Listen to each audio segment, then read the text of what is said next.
Hi, my name is Elijah Weiss, and I have a question for all of you. Do you ever procrastinate, like on anything? Homework, your job, family stuff, other responsibilities? I know I have. In fact, with this project, I've procrastinated. For the longest time, I couldn't think of a topic. I just couldn't. It wasn't coming to me. And then it hit me. I was like, well, why don't I just talk about what I've been dealing with? Which is procrastination. So I thought, hey, why don't I think of some ways to beat this problem? So to start with, I'm just going to start by going through some of the main ways that I think people, or main reasons why people procrastinate. To start off, we tend to put off our responsibilities by creating more responsibilities for ourselves. Like, we go and do things that are less important to kill time, to avoid doing the things we don't really want to do. And some procrastination never hurt anybody. It can be helpful at times, but too much of it is not good at all. So first reason I came up with, some people procrastinate because they feel inadequate for the job at hand. You need to have confidence with whatever you're going to do. Confidence is what helps you actually do the job.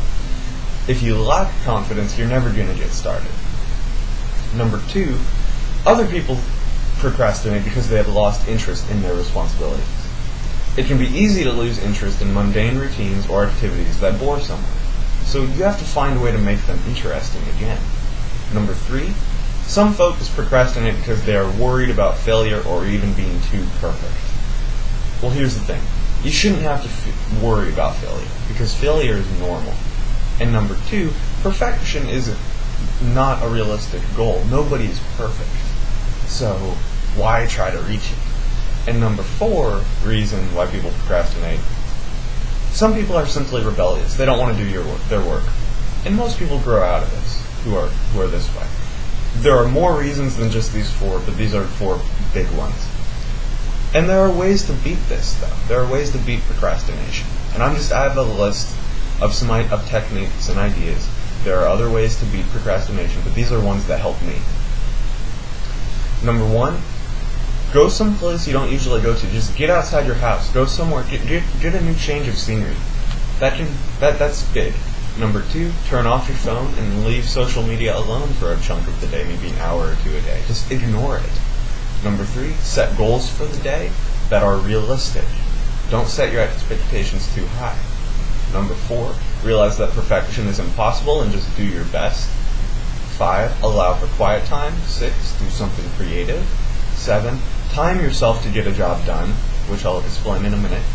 And then finally, don't settle for being lazy all the time. Don't just assume that you're a lazy person and you have to meet that quota of being lazy. And so here are some of the benefits of actually doing some of these techniques. Once again, if you get outside and get some fresh air and get a change of scenery, that'll get your brain flowing again, which is critical to actually doing your job. Number 2, avoiding social media or your phone at times can free up space in your brain to focus on more important things. Number 3, having realistic goals every day helps keep us focused. If you set your goals too high, you won't reach them and you'll just be disappointed in yourself. Number 4, as soon as one realizes perfection is impossible, they will stop striving to reach it and just do their best. That's critical. Number 5, allowing quiet time during the day. This allows us to refocus ourselves.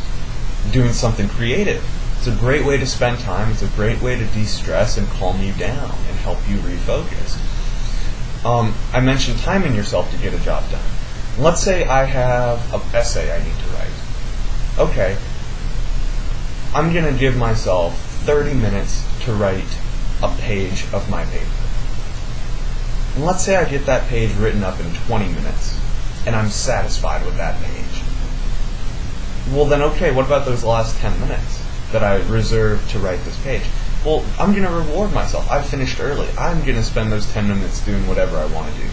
So that's just an example, but give yourself a time limit and then try to beat that time limit. And whatever time is left, spend it however you want. So reward yourself if you're being proactive. And then finally, it is okay to be lazy sometimes. It really is. But being lazy all the time can be very dangerous, in my opinion. And so finally, to procrastinate less, you have to make an effort. You can say, oh, I'm going to procrastinate less. Yeah. But then you still procrastinate. And everybody's going to procrastinate at times. I follow these techniques and I still procrastinate all the time. It's something I got to remind myself. So I challenge you to just get outside, try some of these things, get outside, breathe in some fresh air, set realistic goals for yourself, get yourself some quiet time, eliminate unnecessary distractions when you have more important things to do, and don't settle for just being a lazy person. It's crucial to realize that perfection is impossible. Work hard and just do your best. That's really the best advice I can give on this topic. So I hope this helped some of you. This was my motivated sequenced persuasive speech. I hope it helped some of you. These techniques have really helped me in the past and the present. So I can't wait to hear the rest of your speeches, and thank you.